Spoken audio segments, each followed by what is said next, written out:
All right, Art One, this is this week's video, and this is actually going to carry over through this week and go into next week, the project that you're going to be doing. Today, we're going to start with the lips, drawing the lips. And I already showed you this in class, but I'm going to give you a real quick refresh here in a second. After that, we're going to do portrait features, and that'll begin on Wednesday. So if you consider Monday and Tuesday as days that you should be working on your lips, your drawings of your lips. And then Wednesday, Thursday, you get Friday off because it's Good Friday. And then you get Monday off because it's the day after Easter. And yeah, in normal years, that makes sense. But in a pandemic, it really doesn't make sense. But anyway, when we get back from Easter break on Tuesday, you'll continue working on those portraits.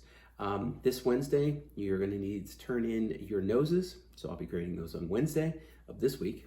And I will collect your lips, your lip drawings on Thursday. So Wednesday, due date for the noses, Thursday, due date for the lips. So let me show you the lip drawings, and then after that, I will show you the portraits, how we'll put them all together and make a portrait. All right, so here we go. I am going to show you how to draw the lips, and this is going to be like a recap to get you ready for drawing lips and then drawing the portrait. When you look at these, we are not having to draw these, okay? These are only there just to give you an idea of the volume or how to show volume in individual lips. The ones that we're going to be paying attention to are these, okay? I'm going to show you how to use the central axis, both vertical and horizontal, and to be able to show these having volume, okay? So here we go. You're going to be drawing 10 of these, okay? So drawing 10 of them, you're going to want to get a vertical central axis, and then you're going to want to get a horizontal central axis, something like that. You're going to end up doing several of these, okay? So you're going to end up doing 10 of these. I'm going to do the one closest to you, and I'm going to make it rather large just so that we can get through this. So there we go. That's just like so. Okay, so that's going to be how I'm going to start, and bear with me because I'm looking over top of my phone right now trying to get this. So that's my vertical horizon line, and what I'm going to do is I'm going to start that little dippy part. I believe it's called a Cupid's bow, and I'm going to draw it going this way. Now, if it is going over, and if I have my ruler here, I'd measure that, and it'd probably be about 1.5 inches that way. If it goes over 1.5 inches that way, it's going to be 1.5 inches over this way. So just make sure that you follow along with that to keep that symmetrical, or as close as symmetrical as possible. So as I look at that, I realize, yeah, I needed to draw that over closer. Next, the bottom lip. So the bottom lip is going to have usually a little bit more volume. It's going to have a little bit of a dip there, not as defined as the Cupid's bow, and then it's going to come back up.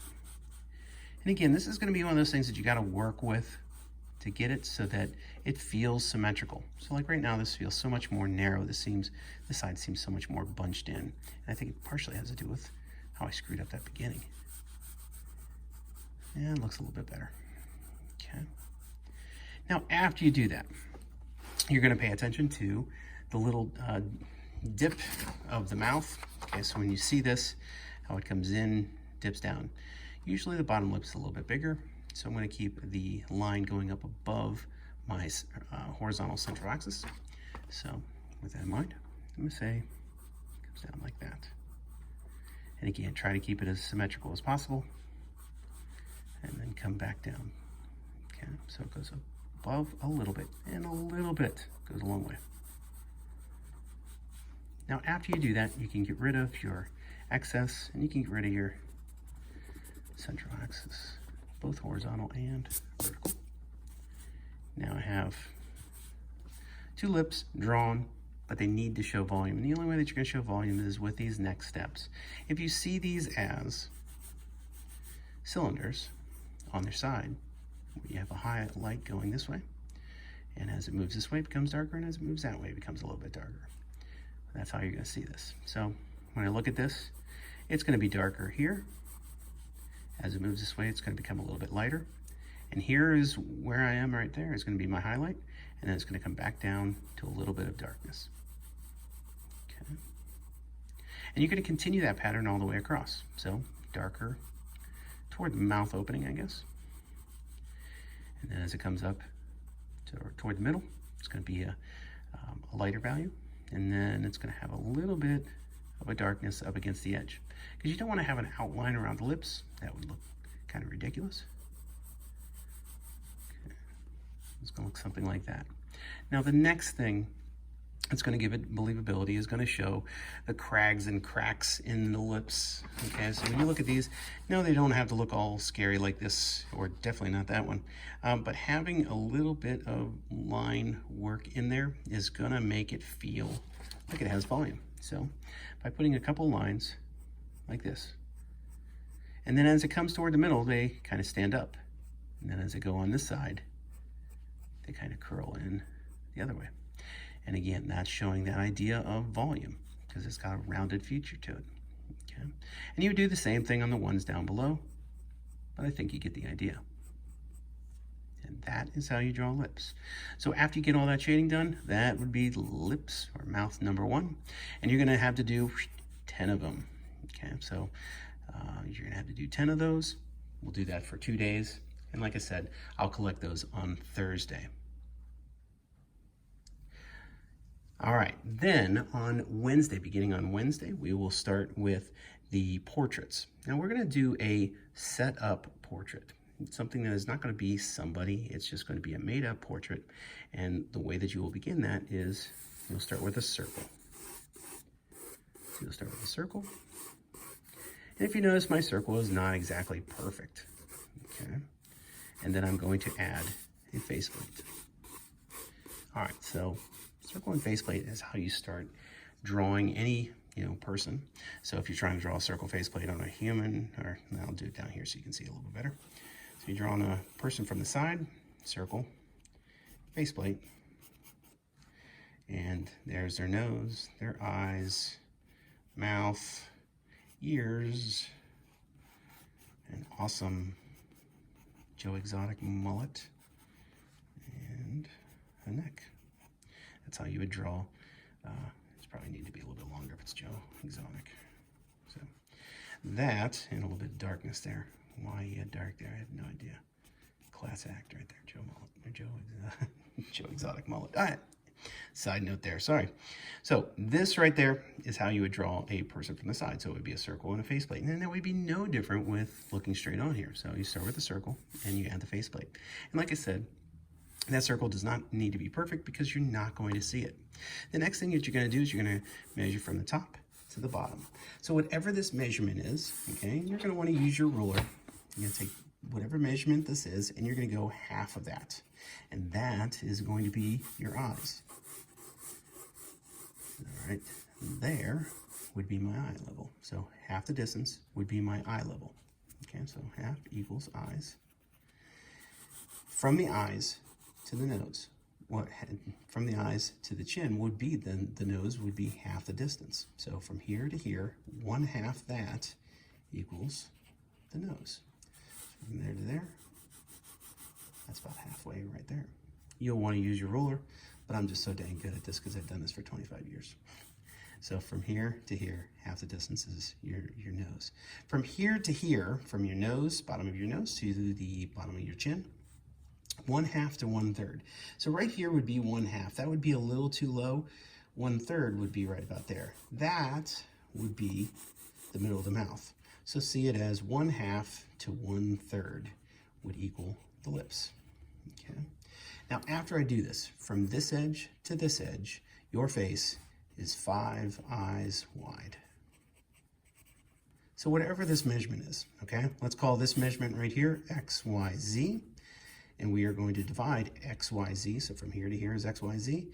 We're going to go, whatever that is, we're going to divide it by 5.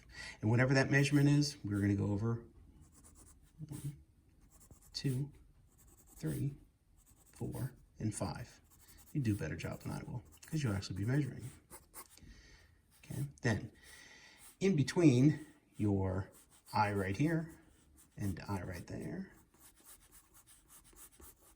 and they'll be even. Remember, you have one space, one eye distance between this eye and that eye. Halfway between there, that will be the central axis of your nose. You'll draw your nose just like you normally would. Don't make it too large. A lot of times people will put nostrils over there, and then you'll just go, I don't know why this doesn't look right, because no human being should have that large of a nose. So from there to there.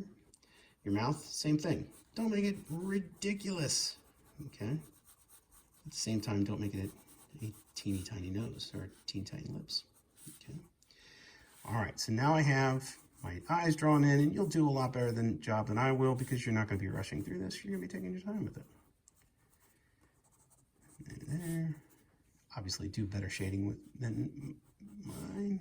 And of course use small consecutive circles. Okay, so there's a couple things that you're going to need to figure out next. It's the ears. The ears begin here. That's why glasses work. So from here to here, you begin up at the eye level. It comes up a little bit, and it comes down to your nose. Right now you can check that and on yourself, and you will notice you have really big ears, okay? We all do. So from that eye level to the bottom of the nose, it's gonna be your ears. All right. Person should have eyebrows, okay? Unless they're a freak like me, they would have eyebrows. So add them in. If you notice what I'm doing, I'm just getting the basic shape of them.